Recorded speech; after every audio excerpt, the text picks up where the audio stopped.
Palestra, como disse, em torno do Evangelho, amai-vos e instruí-vos. Isto é uma frase do Espírito da Verdade, não é? Está no capítulo 6 do Evangelho, item 5. Amai-vos, eis o primeiro ensinamento, instruí-vos, eis o segundo ensinamento. Normalmente nós escolhemos aqui os temas para o mês, tentamos fazer com que esses temas, um corresponda ao outro, para dar uma sequência e a gente possa melhor entender e estudarmos juntos o Evangelho. No início começamos com o aniversário de Kardec, já passamos pela regularidade dos mundos habitados, né? E agora vamos a amai-vos e instruí-vos e tentar entender por que o Espírito da Verdade nos trouxe essa mensagem. E eu descobri lindamente que essa palestra eu podia ter feito ela em duas partes, primeiro amar, depois instruir, porque eu vou tentar compactá-lo o máximo possível, porque isso dava muito mais coisas. Então, Kardec nos diz no livro O que é o Espiritismo, que espiritualista é aquele ou aquela pessoa cuja doutrina é oposta ao materialismo. Todas as religiões são necessariamente fundadas sobre o espiritualismo. Aquele que crê que em nós existe outra coisa além da matéria é espiritualista, o que não implica a crença nos espíritos e nas suas manifestações. Ou seja, independente da nossa religião ou em que religião estejamos, não é? Se nós acreditamos que algo existe além do nosso corpo, não é? Estamos a adentrar no que se chama somos espiritualistas. Depois ele diz que todo espírita é necessariamente espiritualista, porque nós acreditamos em algo mais. Mas nem todos os espiritualistas são espíritas. Está no capítulo 1 também do mesmo livro. Eu já coloquei o livro em cima para nós sabermos as referências. O Espiritismo é, ao mesmo tempo, uma ciência de observação e uma doutrina filosófica. Depois nós temos consciência prática. Ele consiste nas relações que se estabelecem entre nós e os espíritos. E essas figuras representam o momento da nossa prece, não é? Quando entramos em prece, estamos sempre com uma relação necessariamente de um desencarnado, nos momentos de mediúnicas ou durante o passe, não se vê muito bem aqui, mas tem lá sobre a cabeça do passista a imposição que supostamente seria do espírito, do mentor espiritual dele, que o acolhe no momento da tarefa, não é? Do passe. Depois, como filosofia, compreende todas as consequências morais que fluem dessas relações. A primeira imagem vem nos trazer um jovem estudando, né, como ele está numa tarefa, vamos dizer assim, salutar, provavelmente é o mentor espiritual dele, que está a dar um apoio, um sustentáculo para a melhor compreensão do que ele está ali a ler e a estudar.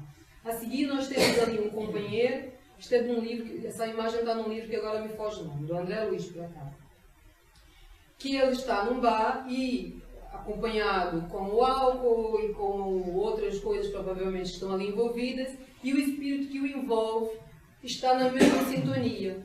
Porque nós precisamos lembrar sempre que não é porque desencarnamos que deixamos o que somos, deixamos de ser aquilo que éramos na vida. A vida continua.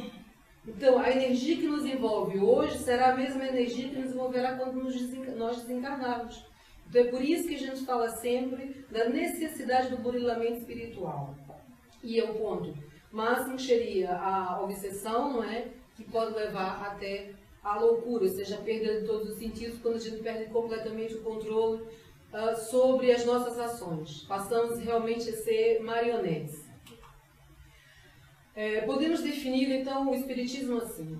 O Espiritismo é uma ciência que trata da natureza, origem e destino dos espíritos, bem como de suas relações com o mundo corporal. Então, tudo aquilo que nos envolve, desde quando a natureza, o ambiente, as nossas relações, é isso que o Espiritismo acaba por envolver. Tem aqui um gráficozinho, não é? Rápido. O Espiritismo traz em si três faces: a religião, a filosofia e a ciência, não é? Por base. E temos aqui um pensamento de Chico que elucida mais ou menos isso de uma maneira mais clara. Ele diz que a ciência seria como a verdade, porque está sempre a investigar, não é? A religião como sendo a vida e aquilo que nós somos. e a filosofia como sendo a indagação da criatura humana entre a verdade e a vida. São os nossos questionamentos sobre o que é real, o que não é real, sobre o que nos circunda de uma maneira geral, não é? E assim vamos compondo também a nossa personalidade. Todos os três aspectos são muito importantes. E por que eles são importantes? A filosofia, porque estuda sempre, não é? Não para. Nós estamos sempre nesse processo do conhecimento. Depois, nós temos a ciência, que descobre sempre, não é? Por mais que a gente pense que já chegou num ponto, lá vem alguma novidade, ou aqui, ou no universo, como nós vimos na pluralidade dos mundos habitados, o mundo está tudo sempre em evolução. Mas a vida sempre atua. E trago aqui essa mensagem, né? Isto é o que o tempo faz com as embalagens em vista no seu conteúdo. Nós temos que estar sempre focados em nós, no nosso processo interior. Isso é essencial. Todos esses aspectos são essenciais. Mas a religião é sempre a mais importante. Porque a verdade é uma luz que a todos chegaremos. Por mais que nós relutemos ou nos... hoje não quero mais conhecer, não quero mais aprender. Para mim, basta o que eu sei. Meu amigo, é triste, mas o que eu vou lhe dizer é: não vai por bem, vai por mal. Não é? A porta é estreita, todos nós teremos que passar, porque o processo é evoluir. Então, se a gente tem a consciência que precisa aprender e se renovar, acaba sendo mais fácil. Não é? À medida que nós relutamos, a própria natureza, a própria divindade se apruma disso, não é? E fazer com que nós alcancemos essa verdade e essa luz. A indagação é um processo do que todos participamos, mas a vida não deve ser sacrificada nunca. E a religião assegura a vida, assegurando a ordem da vida. Isso está num livro do Adelino Silveira, Momentos com Chico Xavier. O Espírito da Verdade, e agora eu falo tanto porque que a gente vamos aqui juntos ler algumas partes, entre o capítulo 6 e 11 e o 4 do Evangelho. O Espírito da Verdade diz-nos: sinto-me por demais tomado de compaixão, e graças a Deus que ele teve essa compaixão, né? Pelas vossas misérias, pela vossa fraqueza imensa, para deixar de estender mão socorredora aos infelizes transviados, que vê do céu cai nos abismos do erro. Somos nós, por mais que muitas vezes não temos os olhos de ver, não é? E os ouvidos para ouvir, mas ainda bem que nós temos esse irmão abnegado, que teve essa misericórdia por nós, e nos diz ainda: crede, amai, meditai. Crede, amai e meditai. Sempre meditai sobre as coisas que vos são reveladas. Refletir sempre. Não mistureis o joio com a boa semente, as utopias com as verdades. Não cabe sempre, eu costumo sempre falar aqui, o conhecimento, ele só passa a ser nosso quando nós vamos buscá-lo. Porque quando nós estamos aqui a falar sobre determinados assuntos e a gente traz a biografia de onde nós vamos buscar, é para que quando vocês saiam daqui, também vão lá pesquisar e fazer a vossa reflexão a respeito deste assunto. Porque o que eu vos trago é a minha reflexão. É aquilo que eu absorvi desse assunto e como eu entendi o amar os instruídos. Não é? Depois, nós temos assim: espíritas, amai-vos, este o primeiro ensinamento. Instruí-vos, este o segundo. No cristianismo encontram-se todas as verdades. São de origem humana os erros que nele se enraizaram. Eis que do além-túmulo, que julgáveis o nada, vozes vos clamam: irmãos, nada perece. Jesus Cristo é o vencedor do mal, sede os vencedores da impiedade. Eu agora vos peço que façam bem atenção a essa data. Paris, 1860. Isto, o Espírito da Verdade, advertindo a Kardec que o cristianismo não tinha inverdades. Estava correto os exemplos e a mensagem que o Cristo nos trouxe. Todos os erros cometidos estavam exatamente na nossa natureza humana, na nossa necessidade ao determos o conhecimento, querermos estar aquém, não é? Ou de subjugar o outro por acharmos que somos mais. E um ano depois, vou dizer assim, nós passamos pelo Auto de Fé de Barcelona. Isso foi a 9 de outubro de 1861. Isto representa, foi um ato inquisitorial, por ordem da Igreja Católica, né, através de um de seus ministros, onde foram queimados os 300 livros que Kardec enviava à Espanha para um livreiro. Não é? Houve perda material sensível, Kardec podia ter relutado por ela sim, ele podia ter questionado isso. Boa parte dos adventos materiais ficaram ainda com a coroa, no caso, com a Espanha, na altura, não é? Mas ele, logo depois, aqui, só nos foi revelado isso em obras póstumas, na segunda parte, onde ele fala sobre o Auto de Fé de Barcelona, onde, por que é que ele não toma partido disso, de buscar um recurso material?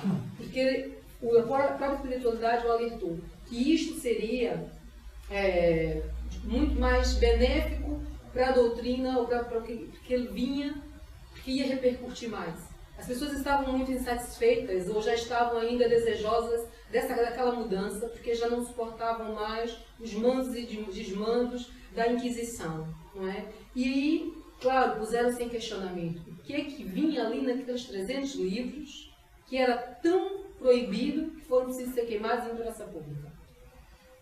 Como todos nós, é a essência do ser humano. O questionamento, não é? Óbvio, esse ato resultou exatamente nisso. Numa busca muito maior do conhecimento e do que é que havia ali. Depois eu vos trago os benefícios do conhecimento espírita. Por que é preciso e por que é tão importante isso? Ainda no livro que é o Espiritismo, ele diz assim: instruí-vos. Primeiro pela teoria, ler e meditar.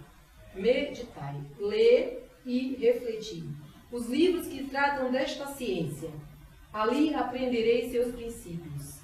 Então aqui ele fala dos livros que tratam desta ciência. E a gente pode pensar também aí desde o Leon Denis, ao Mesmer, a outros tantos que antecederam Kardec e que foram contemporâneos dele, que trouxeram recursos materiais que depois estão lá também inseridos no livro dos Espíritos.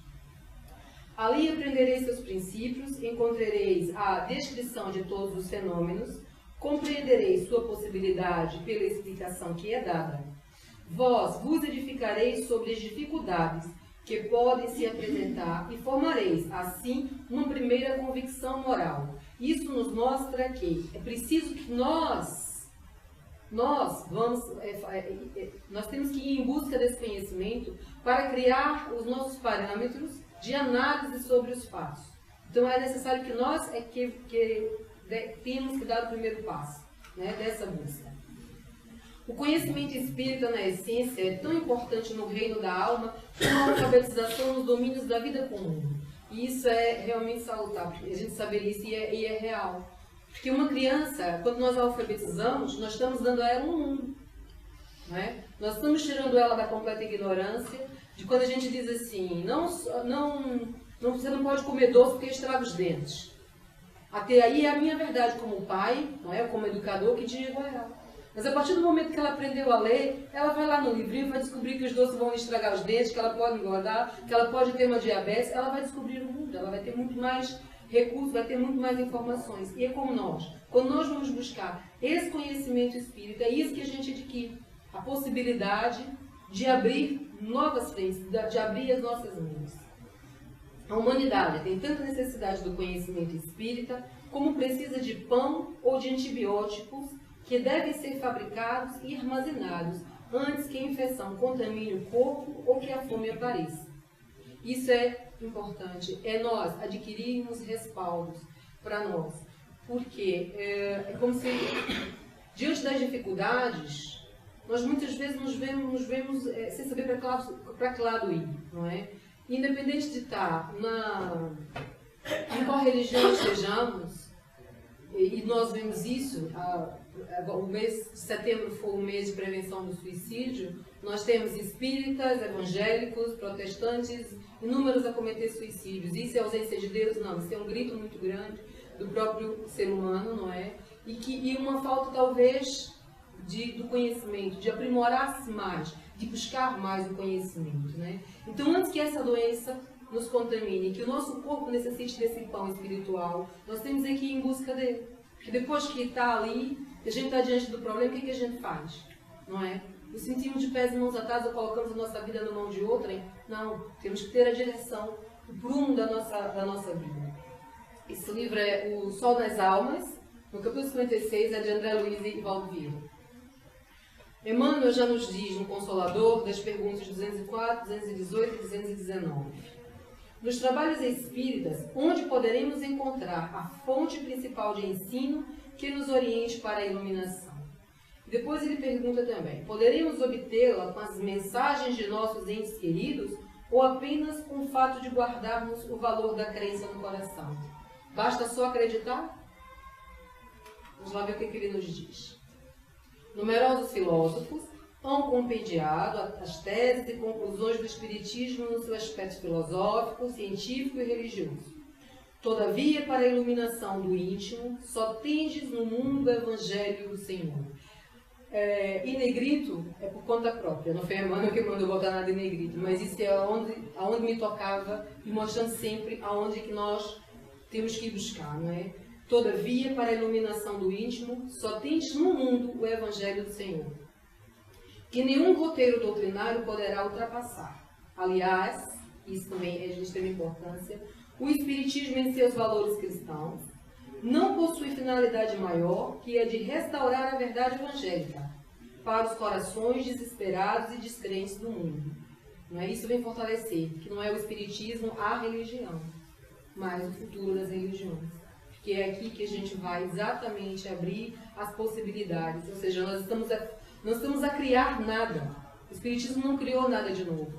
Ele veio ajudar há 2000 anos, quando não entendíamos a mensagem de Jesus, e aqui, passo a passo, estamos nós, 2000 anos depois, a tentar ainda entendê-los, né? Essas mesmas verdades. Teorias e fenômenos inexplicáveis sempre houve no mundo. Desde a época Galileu Galilei e tantos outros, né? Leonardo da Vinci, muitas coisas inexplicáveis sempre aconteceram. Os escritores e os cientistas doutrinários poderão movimentar seus conhecimentos na construção de novos enunciados para as filosofias terrestres. Mas a obra definitiva do Espiritismo é a edificação da consciência profunda no Evangelho de Jesus Cristo. Esse é o nosso trabalho, é edificar a nossa consciência. O plano invisível poderá trazer-nos as mensagens mais comovedoras e convincentes dos vossos bem-amados. Claro que os nossos mentores espirituais, os nossos irmãos do além-túmulo, eles podem sim trazer essas mensagens todas. E nós poderemos guardá-las nos mais elevados princípios de crença no nosso coração, né, no nosso mundo impressível, no nosso perispírito. Todavia, esse é o esforço, a realização do mecanismo doutrinário em ação junto de vossa personalidade. Ou seja, é o Evangelho de Jesus em nós. É na nossa transformação. Eu sinto muito falar isso, o tema não é reforma íntima, mas é para lá que ele nos leva. Quando ele diz, a ação junto da vossa personalidade. É isso que ele está nos convocando mais uma vez. É a reforma íntima, é a forma com que nós pensamos, a forma com que nós nos relacionamos com o mundo. E com tudo que nos circunda, não é? Não só humanos, mas com os animais, com a natureza e com tudo mais, não é? Só o trabalho de autoevangelização, porém firme e imperecível. Autoevangelização. Isso quando a gente fala aqui da evangelioterapia, é um estudo em grupo, sim. Mas a autoevangelização começa em casa, quando você abre o evangelho e vai estudar, para depois vir com os companheiros a debatermos, não é? A discutirmos os nossos pontos de vista a respeito daquilo que nós encontramos dentro dos livros o qual estamos estudando da doutrina. Só o esforço individual no Evangelho de Jesus pode iluminar, engrandecer e redimir o Espírito. Porquanto, depois da vossa edificação, como um exemplo do Mestre, alcançareis aquela verdade que vos fará livres. O conhecimento nos liberta. E é libertador isso, né? Nós sabemos aonde estamos, como podemos chegar e aonde chegaremos.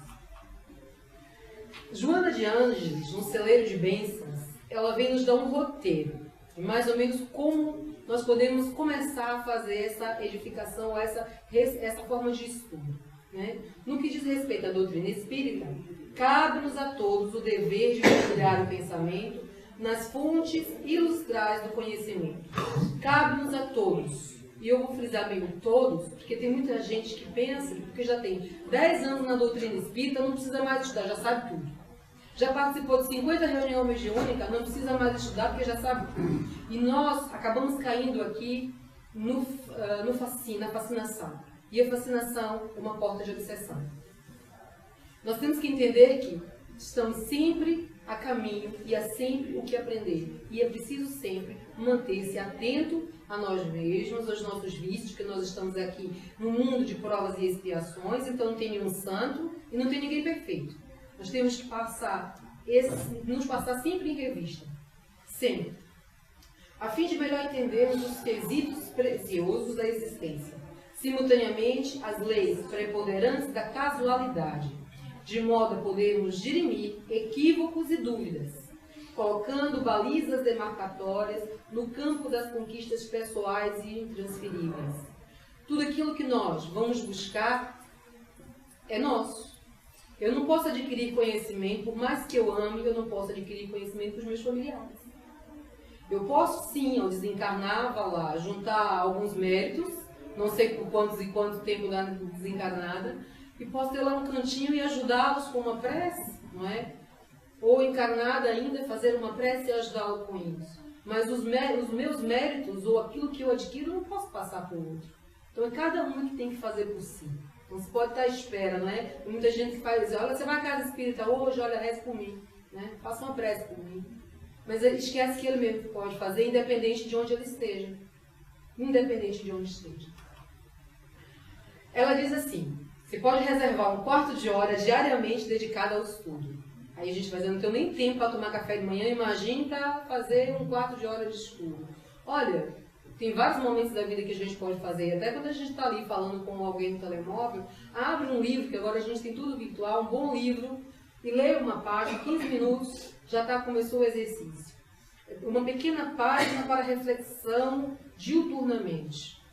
Um conceito espírita como glossário para cada dia. Pensar num dia sobre a caridade, um dia sobre a benevolência, um dia sobre o bem e o mal sofrer. Vamos buscando isso e cada dia nós vamos buscando esses conhecimentos, né? Uma nótula retirada do contexto luminoso da codificação para estruturar segurança em cada 24 horas. Eu conheço pessoas e amigos que me dizem assim, eu não posso. Eu abro o Evangelho, adormeço. É só eu abrir o Evangelho e ler. Eu digo, olha, continue. Abra o Evangelho. Se você ler uma frase, você já fez bem. Porque essa frase ainda pode lhe repercutir para muito o que pensar. Nós já ficamos muitas vezes em alguns estudos aqui com uma frase para sair dela e a gente trabalha. Porque essa frase há muita discussão e há muito o que aprender. E puxa sempre uma conversa, né, Pedro? Uma noite por semana para o estudo espírita, no dia reservado ao culto evangélico do lar, como currículo educativo. Fazer do seu lar o seu templo. Não é? O evangelho no lar. Eu moro sozinho. Faz na mesma. Eu também moro sozinho e faço meu evangelho no lar. E não estou só. Tenho plena consciência que se não estão lá encarnados, há desencarnados. E quando a gente abre a porta para o evangelho, para a educação, e se nós estamos sempre a interagir, não é? É atemporal, se está encarnado ou desencarnado. Eu hoje estou aqui como nível, amanhã posso não estar mais aqui como nível. Então, esse processo não me impede que eu esteja acompanhada. Claro que o meu pensamento e o meu comportamento vai mostrar com quem eu estou, não é? A companhia com que eu trago. Mas se eu faço o evangelho no lar, se eu tenho esse exercício, de certeza que eu tenho lá uma mãozinha, pelo menos a me abençoar, de certeza a melhorar um bocadinho a minha vida. E uma pausa para a prece, esse singelo texto para a vigilância espiritual sempre que possível. Nós aqui da casa habituamos a fazer sempre prece às 18 horas. E esse hábito eu perdi quando vim para Portugal, porque as rádios no Brasil, às 18 horas, independente da religião, penso eu, se estiver errado me corrija, André, mas na minha altura não tinha muitas rádios evangélicas. Todas elas tocavam Ave Maria. E depois a gente passa para a leitura, não é, dos livros todos, e André Luiz tem um capítulo em nosso lar dedicado à prece, onde ele nos ilustra, né, que ao final, ao cair da tarde, é reunido todos da colônia, não é, para fazer uma prece. Eles recebem emissões dos planos mais altos e as preces deles são levadas também para as zonas umbralinas mais baixas, para aqueles irmãos que não conseguem ainda manter-se em contato com o principal, né, com Deus, encontrou ainda esse caminho para Jesus. E essas preces são convertidas a esses irmãos. Né? E vocês podem fazer a hora que interessarmos, tá? Para a gente aqui, eu hoje queria esse hábito das 18 horas, mas o importante é que a prece e o pensamento é que nos liga a isso. Todos podem realizar o curso inadiável para a promoção espiritual na escola terrestre. O estudo do Espiritismo, portanto, hoje, como sempre, é de imensurável significação. Definiu-lhe a validade e o espírito da verdade no lapidar conceito zarado em o Evangelho segundo o Espiritismo. Amai-vos, eis o primeiro ensinamento, instruí-vos, eis o segundo. Na verdade, tudo isto é um processo de explicação por que nos foi dado isso, por causa da importância da instrução. Estudar sempre e incessantemente, a fim de amar com enobrecimento e liberdade. Amar com enobrecimento. Então aí nós vamos entrar, foi preciso pensar sobre isso, o que a gente precisa se instruir para saber amar. E vamos lá, a lei do amor, que está no capítulo 11 do Evangelho. Amar o próximo como a ti mesmo. O primeiro mandamento era amar a Deus sobre todas as coisas. Seguir amar o próximo como a ti mesmo. Jesus nos exemplificou que pode ser mais. Amar ao próximo como eu vos amei. Jesus sabia que nós não seríamos capazes, não teríamos ainda, né, capacidade de compreender todo o seu ensinamento. Ele sabia o fim que ele teria. Ele tinha consciência. Mas ainda assim, ele percorreu e fez, cumpriu toda a sua missão. Ele trouxe todo o ensinamento que nós temos hoje, todo esse Evangelho. 2000 anos depois estamos aqui a tentar compreendê-lo mais uma vez. Né? E nos mostrou que nós temos que amar incondicionalmente. Amar e doar-nos sem esperar o retorno desse amor. E é esse exemplo que ele nos traz. No item 8, Lázaro nos diz que o amor resume a doutrina de Jesus inteira, visto que esse é o sentimento por excelência. E os sentimentos são os instintos elevados à altura do progresso realizado. Que na imagem está exatamente a falar do Livro dos Espíritos, na questão 115, que ele nos diz que Deus criou todos os espíritos simples e ignorantes, mas com igual aptidão para tudo, para fazê-los alcançar progressivamente a perfeição. Viemos sim, simples e ignorantes, caminhamos sim do mineral ao luminal, mas todos com as mesmas possibilidades de alcançar e com nas mesmas condições.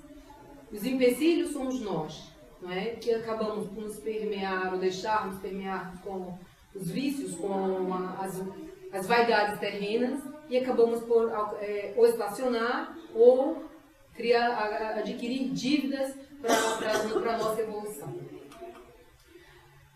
E a lei de amor nos leva a duas perguntas.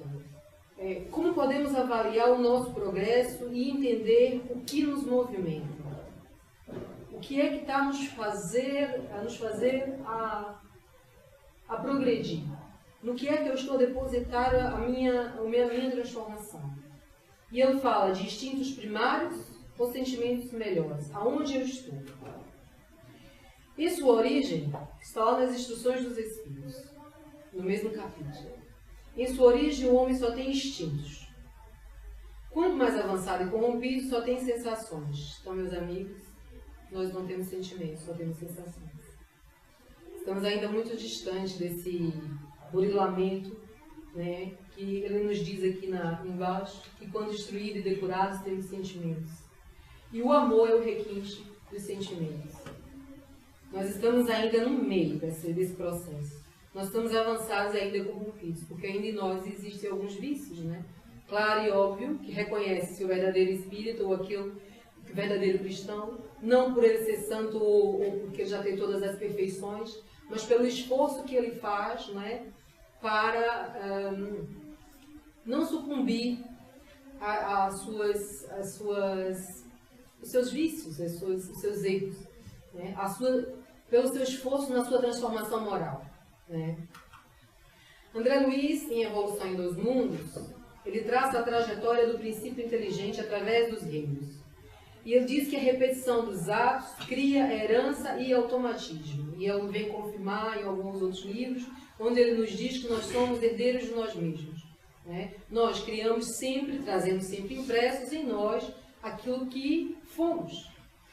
Isso me fez lembrar sempre que tem pessoas que dizem que gostaria de saber o que foi em vidas passadas. Eu digo sempre que eu não quero saber. Porque se como eu não estou dando conta, imagino que eu saber lá para trás.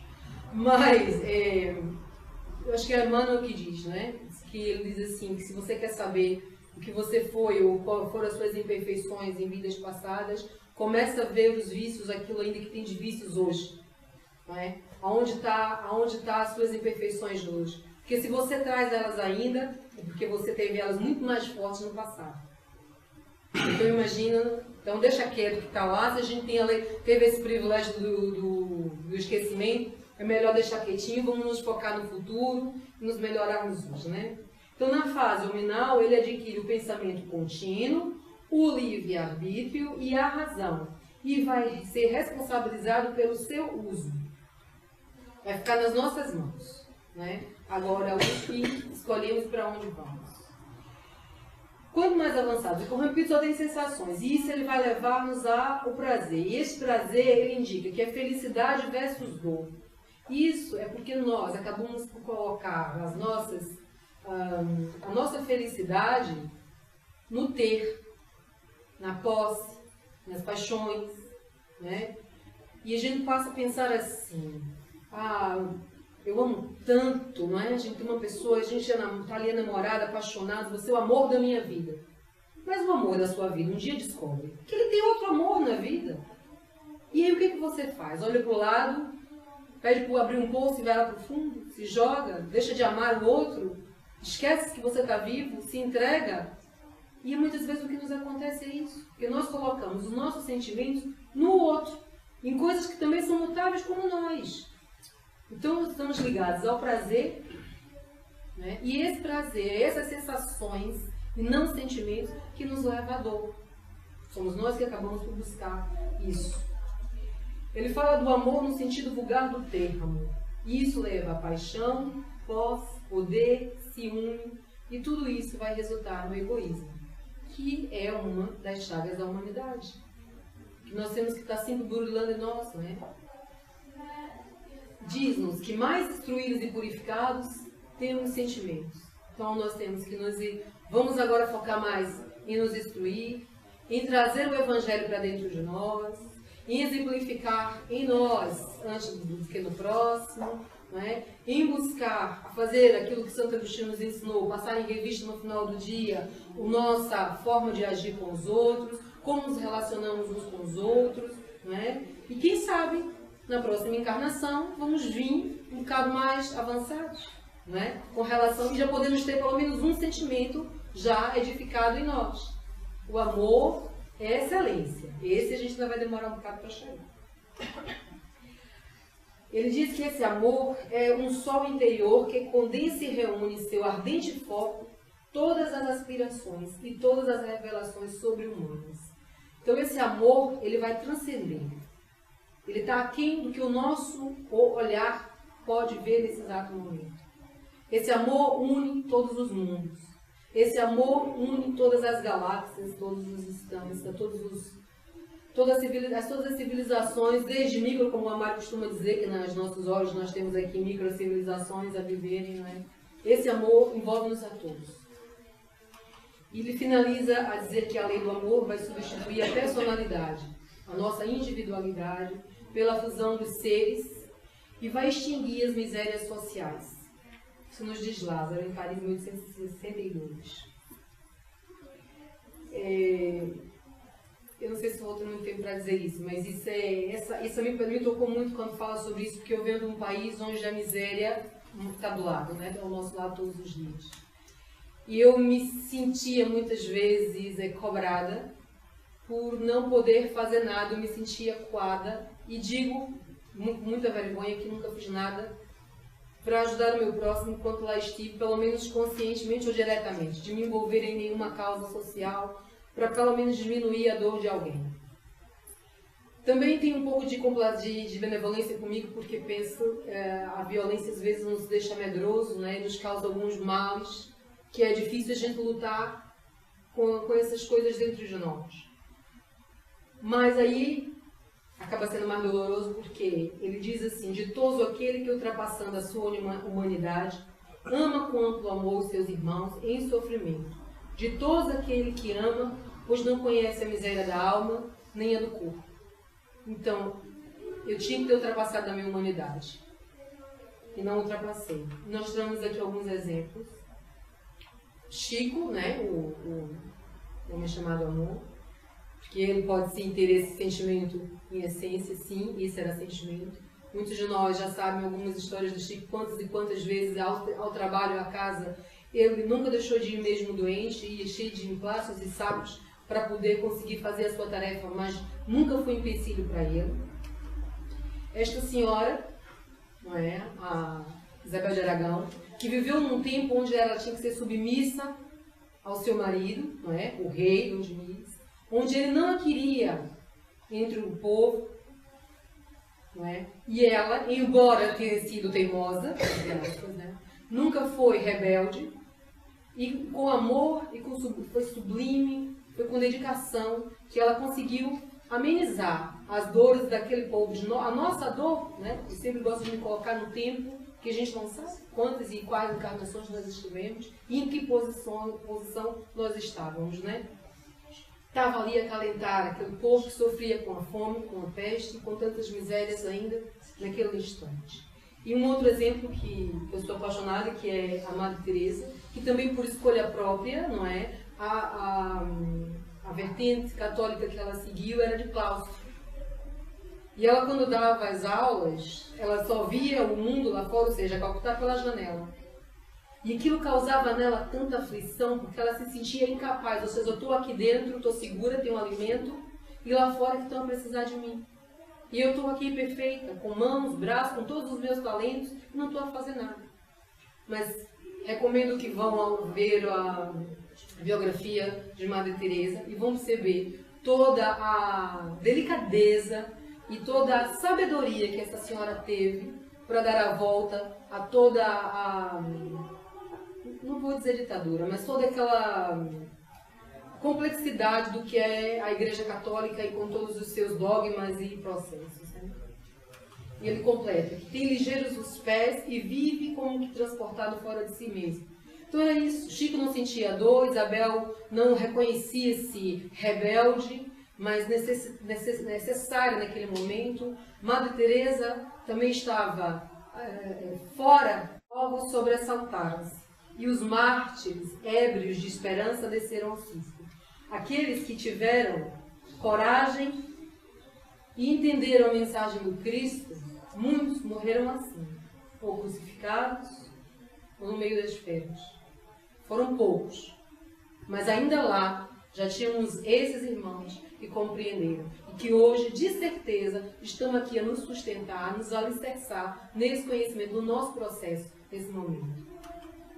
Emmanuel diz que pelo amor nascemos, pelo amor nós desenvolvemos, pelo amor lutamos e por ele nos renovamos. Através da morte, para renascer de novo, até a perfeição final. Essa é a lei. Nós não podemos fugir dela. Nas instruções dos Espíritos ele diz assim: o Espírito precisa ser cultivado como um campo.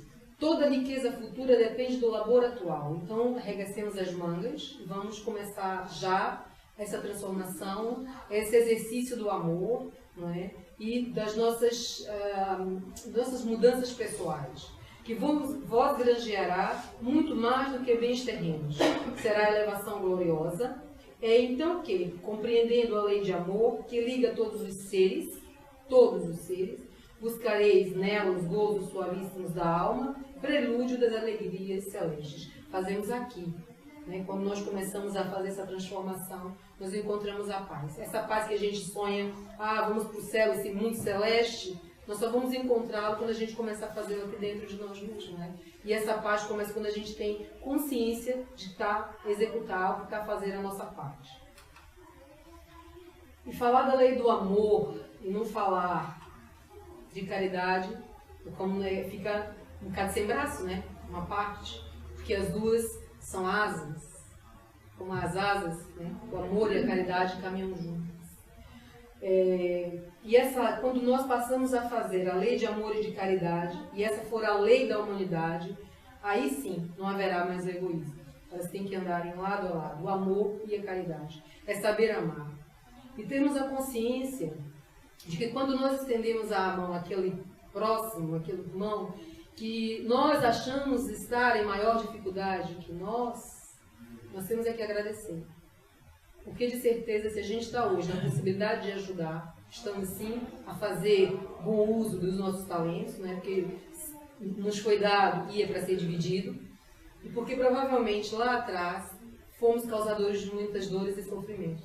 E estamos naquele momento, né, a queimar os miasmas do nosso passado. Então, ao fazer, por isso que é preciso a instrução para poder entrar na lei do amor. Porque a caridade em si é o exercício e o benefício é nosso, é muito maior que é nosso. Em verdade vos digo que os que carregam seus fardos e assistem seus irmãos são bem-amados meus. Assim diz o Espírito da verdade. Instruí-vos na preciosa doutrina que dissipa o erro das revoltas e vos mostra o sublime objetivo da provação humana. Porque não podemos esquecer que nós estamos num mundo de provas e expiações, né? Então, o fato de nós termos o conhecimento ou estarmos numa doutrina que nos elucida, não vai fazer com que nós não caiamos, ou que a gente não passe por dificuldades, mas vai nos mostrar, ou vai nos dar cabedal suficiente para entrarmos do bem ou no mal sofrer, a fazer bom uso fazer da dor instrução, um fator que nos modifica, que nos burina. Estou convosco e meu apóstolo vos instrui. Bebei na fonte viva do amor e preparai-vos. Os sábios reconhecem que o único modo de ajudar a si mesmo é ajudando aos outros. E é aí, né, que fortalece mais, e por isso que é necessária a instrução. Cativos da vida, lançados... Eu tenho 15 minutos. Acho que eu estou quase. Não estou não.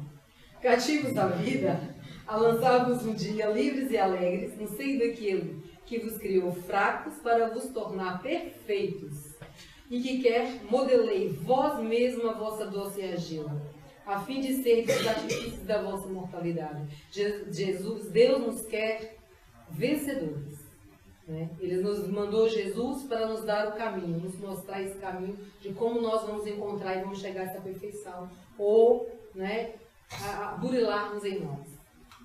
Kardec, já na Gênesis, no capítulo 1, ele começa e diz assim, que os espíritos, eles vão nos ensinar, eles ensinam, não ensinam senão justamente o que é necessário para guiar-nos no caminho da verdade, mas abstêm-se de revelar que o ser humano pode revelar o que o ser humano pode descobrir por si mesmo, deixando-lhe o cuidado de discutir, verificar e submeter tudo ao critério da razão. É por isso que uma casa espírita tem que ter sempre estudo, estudo, estudo e estudo. Então, em vez de a gente pensar sempre, a começar pelos fenômenos, os fenômenos já foram lá, as batidas na mesa, as batidas, né, as mesas girantes, isso já aconteceu e foi necessário. Claro, é óbvio que tem que ter numa casa espírita também a atividade mediúnica e as atividades é necessário. Mas antes, para essas atividades serem bem-sucedidas, é essencial que nós tenhamos o conhecimento, que nós saibamos o que estamos a fazer. Porque há muito mais entre o céu e a terra do que a nossa vã filosofia possa sonhar, não é isso? Então, vamos lá à frente. O homem mais sábio do mundo, Sócrates, não é? Foi assim considerado pelo oráculo de Delfos. E essa história é um bocadinho rápida e é assim, ele foi ao oráculo, né? E ele disse que ele era o homem mais sábio do mundo. Mas como que ele era o homem mais sábio do mundo se era ele mesmo que dizia que só sei de uma única coisa, que eu nada sei? E ele pôs-se a andar pelas ruas em Atenas e foi a buscar políticos, aquelas pessoas que tinham, né, ou tinham os status de grandes sábios, né, e chegando até eles, quando eles vinham a explicar sobre os seus conhecimentos, estes mostravam serem tão senhores e doutores daquilo que eles tinham como conhecimento, não é? E que a verdade deles era única. Então foi aí que ele percebeu que o oráculo quis dizer a ele. Por que é que ele era o homem mais sábio naquele momento, né, no mundo? E será ainda, porque a gente está muito longe de chegar ao intelecto de Sócrates. Porque ele sabia que ele nada sabia. E ele diz assim: só sei que nada sei, e o fato de saber isso me coloca em vantagem sobre aqueles que acham que sabem alguma coisa. Tem já o pensador atual, que é o Mário Sérgio Cortella, que ele explica isso, que eu acho que é bem bom. Só sei que nada sei por completo. Há sempre algo que ainda mais não se revelado. Só sei que nada sei, que só eu saiba. A própria doutrina nos mostra que o conhecimento surgiu em vários pontos e por pessoas diferentes, né? E vieram, a própria doutrina veio por diversos espíritos. Só sei que nada sei, que eu não possa vir a saber. Eu preciso ter interesse, preciso ter vontade de aprender. Só sei que nada sei que outra pessoa não saiba. Só sei que nada sei que eu e outra pessoa não saibamos juntos. E eu reforço mais uma vez, juntos somos nós, né? São muitas cabeças a pensarem, se a gente pode dialogar e refletir, podemos sim conseguir fazer coisas muito mais sólidas para a nossa vida futura. André Luiz já diz assim: em qualquer setor de trabalho, a ausência de estudo significa estagnação. Esse ou aquele cooperador que desista de aprender, incorporando novos conhecimentos, condena-se fatalmente às atividades de subnível. O Espírito da Verdade diz que Deus dirige um supremo apelo aos vossos corações, por meio do Espiritismo. Escutai-o, extirpando, seja de vossas almas doridas, a impiedade, a mentira, o erro, a incredulidade. São monstros que sugam o vosso mais puro sangue e que vos abrem chagas quase sempre mortais. Que no futuro, humildes e submissos ao Criador, pratiqueis a sua lei divina. Amai e orai. Sede dóceis ao Espírito do Senhor. Invocai-o do fundo de vossos corações. Ele então vos enviará o seu Filho bem-amado para vos instruir e dizer estas boas palavras. Eis-me aqui, venho até vós porque me chamastes. Ele sempre nos ouve. Nós é que temos que nos colocarmos, né, em posição. Pedir e obtereis. Mas a gente tem que saber o que quer também. A abnegação e o desenvolvimento são uma prece contínua e encerram um ensinamento profundo. A sabedoria humana reside nessas duas palavras.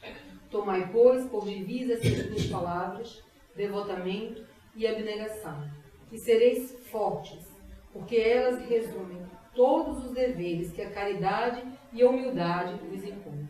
Abnegação e devotamento. Nós não podemos desistir, nós temos que nos colocar sempre à disposição. O sentimento de dever cumprido vos dará repouso ao espírito e resignação.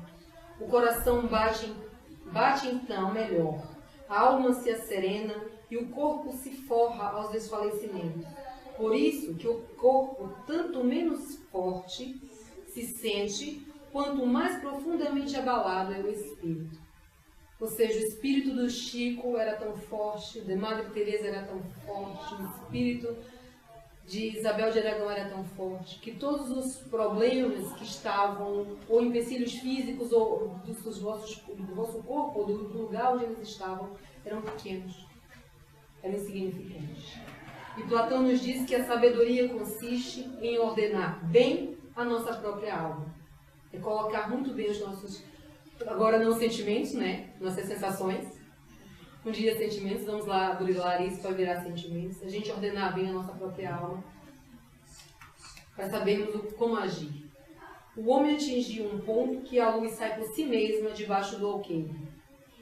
E o encontra maduro para enfrentar. Nós já não estamos tão leigos. Já não podemos mais dizer que estamos na ignorância. Tanto pior para os que temem abrir os olhos. é chegado o tempo de encarar as coisas do alto e com amplitude, e não mais do ponto de vista mesquinho e estreito dos interesses de seitas e de castas. Esta senhora, a Cora Coralina, virou poetisa depois dos 80 anos, né? Se não me engano, 83 anos. E ela deixou, assim, muita coisa a dizer. E ela diz que o saber a gente aprende com os mestres e com os livros. Tem uma grande verdade, né? Vamos lá, vamos buscar todo o material que está aí para nós estudarmos, para nós nos instruirmos, né? Mas ela diz que a sabedoria se aprende com a vida e com os humildes. Então é exatamente a lei do amor.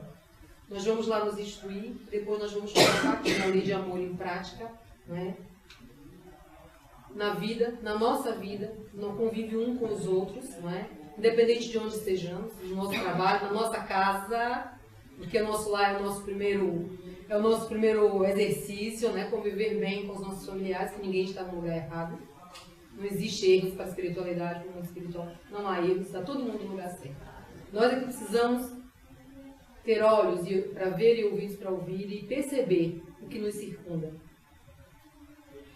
Isso é uma musiquinha que está na internet, mas eu só tirei a parte que me interessava, porque aqui eu acho que eles estão aprendendo ainda, estão a criar isso, mas gostei muito do que eles dizem. Que amai-vos, eis aqui a primeira lição. Abre a porta do seu coração, assim fica mais fácil entender que o amor começa em você. E depois eles dizem, espíritas, instruí-vos, eis aqui a segunda lição. Escuta a voz da razão, para compreender que o mundo é bem melhor de se viver. O vídeo não estava grande coisa, então eu tirei as frases e acho que isso encerra muito bem o texto e nos traz, e nos elucida muito bem o que é que o Espírito da Verdade nos quis dar como lição do amai-vos e instruí-vos. E se eu ainda tenho 5 minutos, acho que dá tempo para fazer uma leiturazinha rápida e colocar o vídeo, que eu não coloquei no início. É aqui uma mensagem que me chegou tem pouco tempo, que ele diz assim: o Espiritismo é uma doutrina ou uma religião? É doutrina porque converte a religiosidade? É religião porque converte a moral? Eu sou espírita não por ser uma religião, ou melhor, a religião. Sou porque, enquanto doutrina, no sentido amplo da palavra, nos indica como base a filosofia, o ato de pensar. Indica a ciência como meio para elucidar e comprovar os nossos pensamentos, as nossas dúvidas. E indica a religião por nos conduzir a um conceito de moral cristã, os exemplos de Cristo. Sou espírita porque dentro desta doutrina aprendi algo de extrema importância. Reconhecer as minhas imperfeições, o que me leva a perceber que não sou melhor que ninguém. Sou espírita porque através dos fundamentos desta doutrina percebi que minhas ideias e ideais só farão sentido quando passarem pelas minhas mãos e pelos meus pés. Humberto Holden diz isso no Sermão da Montanha. Sou espírita porque entendi de uma vez por todas que o mundo não tem de ser constituído de pessoas iguais, mas de pessoas que saibam respeitar as diferenças, e compreendi que a soma destas é que fará o equilíbrio da humanidade. Sou espírita porque sinto muito mais forte a minha religiosidade, aprendendo a me relacionar com Deus e com toda a sua criação, passo a passo, no caminhar da minha evolução. Que tenhamos olhos para ver a grandiosidade das revelações, que nossos intelectos se abram para a verdade suprema e que os nossos espíritos se curvem em sinal de humildade e agradecimento pela oportunidade da reencarnação. Sejamos sempre gratos pela oportunidade de aqui estarmos e de termos a bênção, não é, deste irmão abnegado que nos trouxe, teve pena das nossas dores, nos mandou e nos enviou o Consolador prometido. Acho que o vídeo fica produtivo.